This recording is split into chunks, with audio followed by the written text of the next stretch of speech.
thank you very much. And I want to go through our, talk about our 70th, but I also want to reflect on this past year, and so you all can know where we're at and where we're going. It is, we focused on the 70 years, and you think about it, and Sam talked about it a little bit, and I appreciate that, but you think about it, the people who built this cooperative, those 90 members, that 5 miles of line, it wasn't just hard work. Those people went to banks and mortgaged their land and their cattle for money to build the facilities. They then used their own equipment to build the facilities. Talk about an incredible pioneer spirit. And as Sam said, the investor-owned utilities didn't want, and Sam has heard me say this so many times he can do my speech, which I appreciate that, but the investor-owned utilities wouldn't serve us.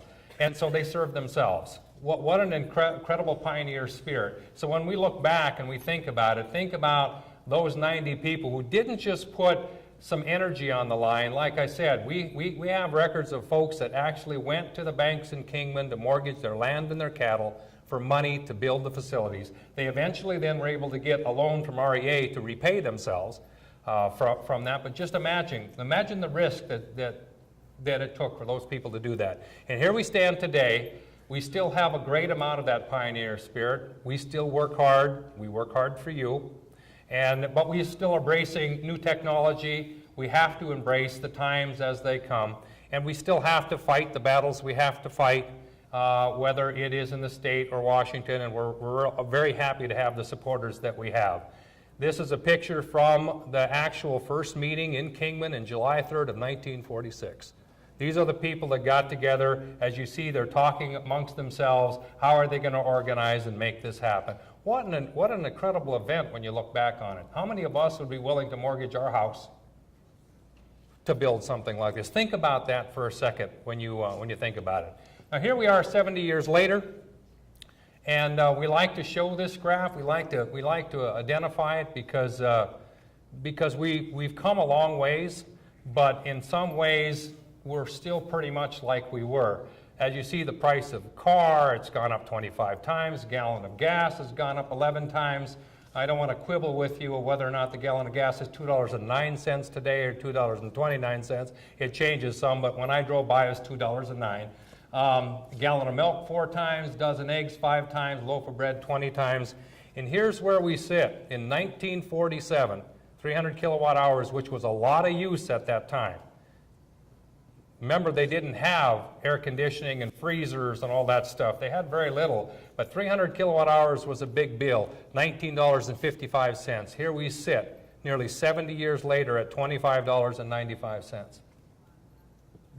How do you not say, wow? That's just incredible. A lot has changed in the 70 years, but our values are the same. We still are out to provide members of the highest possible service at the lowest possible cost, consistent with sound business principles. Remain steadfast in commitment to our community. Who doesn't know that we're in the community? Who doesn't see us in the community some way, shape, or form? I'll talk about that just a little bit because I'm always absolutely impressed with the people of this community and the employees that live and work in this community, because it's an incredible commitment. We're not for profit. You're going to hear that. You're going to hear that forever. As the mayor says, Tyler, you give that speech a lot. We don't mind it. Keep saying it. And so we keep coming to it, that we're not for profit. We're member-owned cooperative utility. Our rates just cover our cost of doing business. They're not marked up to make a profit. But we do have to make a margin, and that margin is required by our lenders to make sure we get lowest possible interest rates on what we borrow. But if we do make a margin, what do we do with that money? We give it back to you. I'm glad you all know that, right? We give it back to you. And in the last month, if you were a Mohave Electric customer, you got either credit on your bill or you got a check back. Is that not right? Absolutely. And as Sam always says to Bruce, did NV Energy send you a check this year? I got mine. All right. Board of directors are members themselves, and they're elected by members, and you all know that. But the board of directors myself, management, all the people that we work with, almost everyone. There's a few people that live on the outpost up in Kingman, and they're not members, but the majority of all of our employees are. We're all members. We live in this community. We work in this community. We play in this community. Our families are here. Our neighbors are here. Our churches are here. We know the importance of both service and the cost. Don't think for a moment, whenever we think about changing costs, that it isn't personally painful for us if we ever have to change the cost, except when it's lower. We're looking out for members, not stockholders. We're working hard to manage costs all the time. I put this up. This is the 2013 energy dollar. About $79 million is what it cost us to run Mohave Electric in the year 2013. As you see, 78% of that was electric power cost. The rest of it, and we're awful proud of this, but operating expenses, that us, the 77 people, we only represent about 14% of that energy dollar. Then we have depreciation, interest, and margins that represent the most. So it's 78%.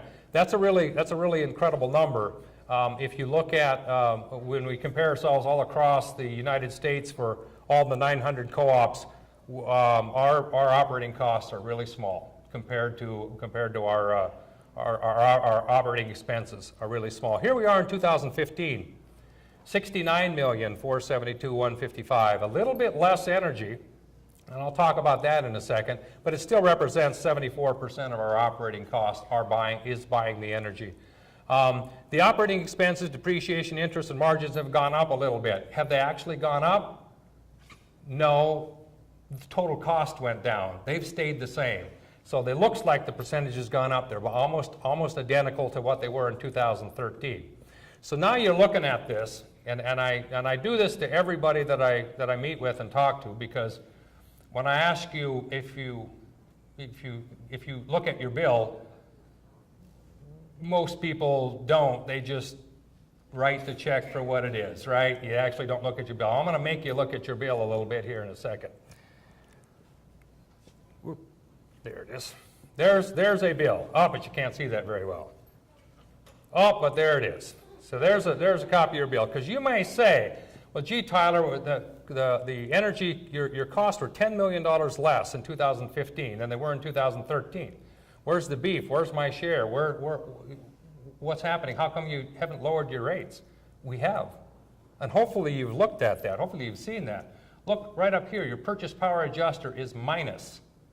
So when we have a good year and we are able to buy and purchase and procure energy at less than what was in our rates, we pass it right on to you, right away too. It's right there.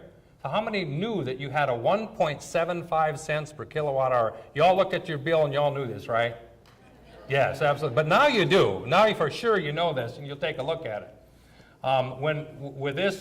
With where we're at today, we are as competitive as anybody in the area and probably within the state, and other people look at that. Businesses that look at moving into the area look at electric rates. It's a very important part for them. What is the purchase power adjuster that's on your bill? Well, the PPA is designed to recover changes in wholesale power and transmission cost and fuel. Natural gas costs can vary quite a bit over the course of the year, over a course of time. Actually, the wholesale market, electric energy market, varies quite a bit. And rather than try to chase with every year filing a rate filing, what we do instead is we pass on the differences of energy right directly to you. So if we see a difference in energy, we get it to you. You may also wonder, well, gee, if it cost you less, the energy cost you less, would that cost you less people to do that? The answer is, think about that. Getting you better cost energy probably takes more effort and more time. It's easier to just buy the high price stuff than it is to actually fight, look, and pursue lower priced energy. There's a purchase power adjuster from 2008 to present. A little of this is self-serving. I came in 2008. So that's where it was when I came. And if you can see this purchase power adjuster, and also I can't do anything about what was there before me. I can only deal with the stuff that's in front of me. So there's where we were in with the purchase power adjuster. Who all remembers the plus 3.5 cents? You all remember that? Yeah, were you all happy with that? Yeah, no. And we weren't happy with it either. I want you to know we as employees paid the same thing. We didn't like it either. So our goal was to try to do something with that. And if you remember, James, early on when you and I were talking, I said this is our goal. Our goal is to do something with stuff like this. And I always try to be a man of my word. And so this is where it's went since 2008. And right here we're at minus 1.75 cents.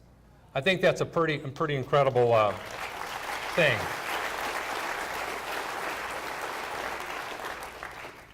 And we also have a co-op connection card, right? Yes, and I know that Sonny and Kelly like it because they don't have them in the service territory. There's that. So, but they took one anyway, and that's all right. That's all right by us. But we've also just not worked on the issue of cost, because that's just one of our issues. The other issue is reliability. And we did know that we were a little bit behind in our reliability investments. So we've made, since 2011, and I became the CEO in 2010. It does take you a little bit of time to get a plan together and start implementing, but we've spent $38 million on investments to help. And you've seen, I know that you've seen them, whether it's the steel poles you've seen that go out in the Southern Valley, or if it's the smart hub that you're able to get on and actually pay your bills, or if it's the outage management system, you know that we've put money in. We've also leveraged additional money from transmission providers and some federal grants. So we've spent $38 million, but we've got $85 million worth of value out just over the last few years. And we're not done. We still have plans in 16 and 17 to finish up some of the work that we started. Overhead improvements, as you all know, when Mother Nature decides to blow a little bit, and we're not talking about the normal wind we have, but when it really comes, it shears those poles off, and we've had a very active program to test our poles. If someone asks that, or you're thinking, do you ever test your poles? Yes, but Mother Nature tests them beyond their limits at times. But we do test our poles, and we have a very active pole replacement program. Our underground system improvements, there was a time period a number of years ago, a few decades ago, that the investments in underground weren't made probably as well as they should have made, and we're trying to catch up, and we're trying to fix those. And we're actually replacing underground as well as fixing some of the cable that is underground. And we're also, there's the steel poles for line hardening. The reason why we call it line hardening is there are areas that are in the valley that when that wind does blow there's kind of an area down there that we get 80 to 110 mile an hour wind shears. That's tornado speed wind. And so what we've done is we put concrete and steel poles down there. So maybe the line may get tore off, or more often it's somebody's awning that's not properly secured. It ends up in our lines is what really happens. But with the steel poles and the concrete poles, we'll challenge Mother Nature, I guess, to see if she can push those down. Pigeons and animal protection, lightning arresters. We had a great deal of problems with lightning arresters at some time. It was a certain vintage of lightning arresters that we had bought, and they started to fail prematurely, and we got out there and replaced them all. Pigeons, birds, specifically pigeons, are our single largest outage scenario. That's it. If you see anyone feeding pigeons, please ask them to stop. Please. It's not always the pigeons, it's after they eat. It's what they do after they eat that gives us the problem. Service improvements, you've been asking for it. We have been dealing with it. Investment in infrastructure and technology. In order to give you data so you can actually manage your usage better, in order to give you data, we had to invest in technology and infrastructure. We had to change out our customer information system. We had to change out our billing system and billing and management system so they all could talk together. So those are investments that we had to make. We also listened outages, and that's something that you all want to know before. If we can plan an outage, you want to know about them before they happen. You also want to know You want to make them quicker, and we've been able to improve the speed of outages. But also, some people like to be able to know what's happening or know what the status is. We have an outage management system that not only helps, and please, we gave away these magnets, please use that number, because that number helps us. It's not just a matter of that we want you to use the computer. It then plots and tells us exactly who's out, how many people are out, and it plots it on a map, and then we can before we dispatch a crew, we know the extent of the outage. So please use that number. It's not that we don't want you to call Lynn and she gets calls, or call me. That's not that we don't want you to do that. It's that doesn't help. Calling me is not going to help. Calling Lynn is not going to help. Call this number. This helps us do our job better. We also have on our outage website, outage center on our website, if you actually click on the map on our website, you'll see the outage, and you'll see it kind of right here on this one. You'll see that the outage is right here, and up here it'll tell you how many people and all of that's right on our website. So if you have an outage going on, go to the website, click on that, and you can see what's going on. You can see if you're in there. If you have an idea if you're in there. And please, if you don't know, call that number. If you assume that somebody else is calling, and all your neighbors are assuming somebody else is calling, how do we know that you actually, we're not going to know that you have an outage. So don't assume. Go ahead and call. Don't worry about that, oh, well, and we hear this all the time, you guys are probably busy, we're not going to call. No, call. The computer will log it in, and we'll have everybody that's out, and we'll know everyone is out. And then when we put you back in service, we'll make sure every one of you that called is back in service. So please, if we don't know you're out and we leave the area and you're still out, how do we know you didn't call? So please, call. We have Smart Hub online bill pay. You asked for more abilities to pay your bills electronically by voice, AVR, which is voice recognition. And our outage reporting and alerts, you can do this right through Smart Hub. People asked for that. So our number of people that are paying at our Hancock office in person has dropped incredibly because we've offered additional methods, and that helps us too.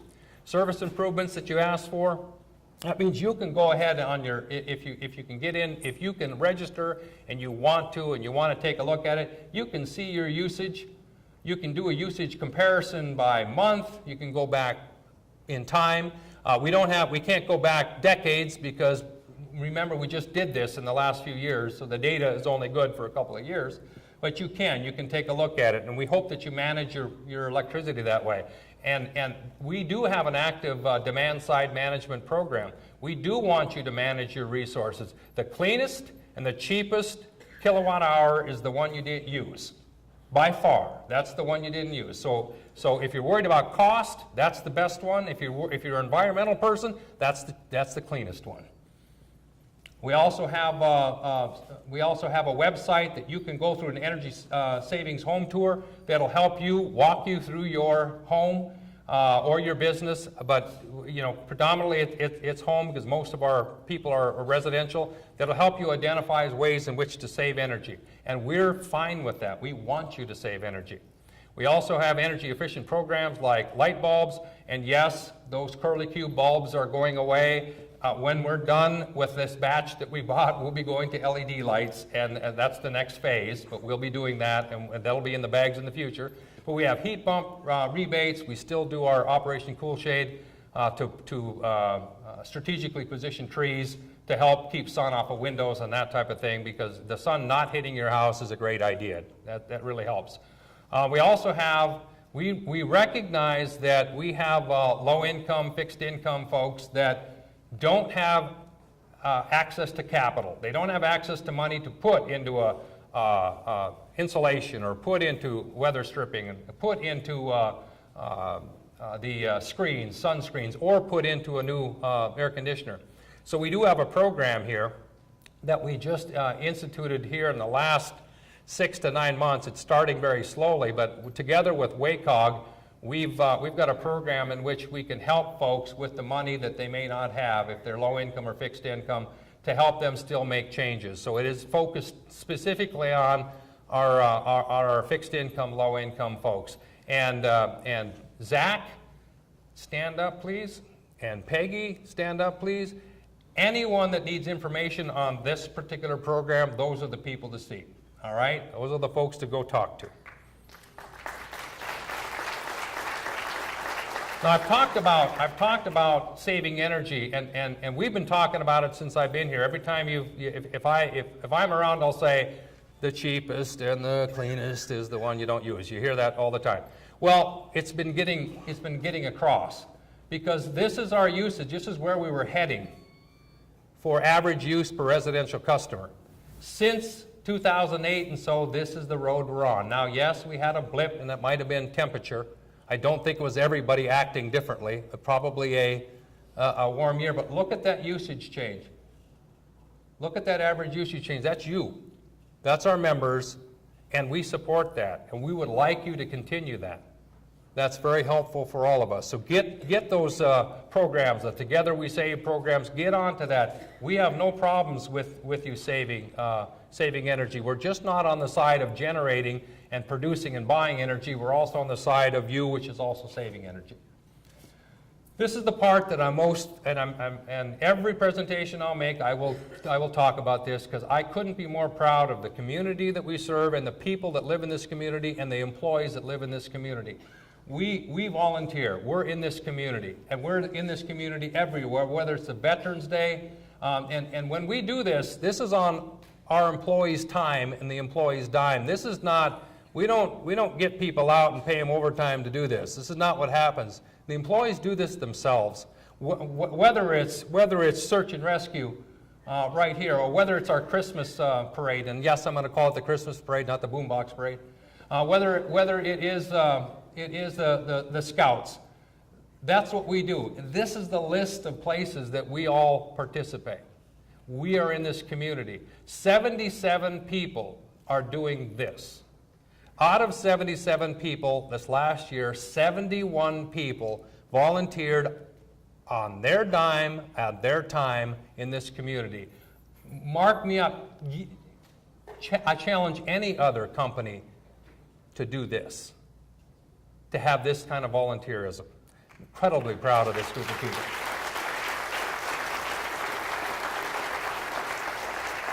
I had a question the other day, at the district meetings I do get questions.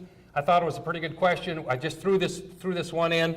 Somebody asked me about the demand charges, and this is right out of one of the papers. Protesters clash over APS's proposed rates.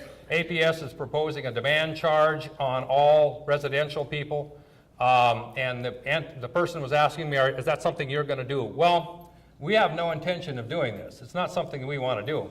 But this is where the difference is between, and I can go to the next one. The protester said demand rates are too confusing, the average person to understand or control. There's another part to it, is that people probably don't understand our demographics. If we have a great deal of people who are retired on fixed income and who are probably at home during the peak times, what opportunity do they have to actually use demand metering? They don't. They have no ability to use that. So we try to communicate that we are different. We're not the same as what they're doing, and really APS, and also this is from Unisource. Unisource is proposing the same thing. We know why they're proposing this, and I'm going to be politically incorrect and just tell you the truth. Why they're doing this is because the ACC staff is strong-arming them into doing this. The ACC staff doesn't want to address the issues of subsidization from solar customers, from non-solar customers to solar customers. And rather than address that issue right up front, the way to do this, they can ricochet shot off of it and say, hey, how about if we make everybody go to demand? We'll punish everyone. That's the real reason why it's happening. That's it. That's it in a nutshell. And yes, if there was a commission person here, they would be very unhappy that I said that. But that's what they want. That's what the idea is, and that's where they're going. James, I see you just... Is that, I just wanted to ask, yes. Is that the Arizona Corporation Commission? Arizona Corporation Commission staff. That is not the Arizona Corporation Commission commissioners at this point, because they haven't ruled on this. But when you meet with the staff, This is the question. And truthfully, here's the issue. Unisource is proposing this, and I understand why they're proposing it. Why are they proposing it? Well, they're getting strong-armed. The other part is they're going to have to invest somewhere between $18 and $24 million to redo their metering and their infrastructure to collect the data because it's not set up for demand-side metering. What'll happen? Will they get that $24 million collected? Yes. They've just put it in the rates. And so, and guess what else they get? Come on, some of you people know. They get a rate of return then too, don't they? So they get $24 million of investment and a rate of return. That means they make a profit on the investment. So from that standpoint, they're held harmless. That's not us. If we've got to spend 16 to 18 or $14 million to retrofit our system to do this, we know that it's us who are paying it. And there is no profit. And why would we want to do this? That's something that hurts our demographics or hurts our people. We wouldn't want to do that. So we fight this issue. Whereas if you're an investor-owned utility, you probably put up a token fight. It's a little bit of a fight. But it's not really a wholesale fight. And then you can see what's happening right here. And that's what's going on. And somebody asked me that question, so I thought I would talk a little bit about it. That's it. Now we're going to get to the fun part, which is all of that stuff over there. I will be around afterwards for questions. I thank again, and if we could give a round of applause for our folks that showed up and said nice things. And also, again, for all these incredible employees who are on their time tonight to do this. So thank you very much.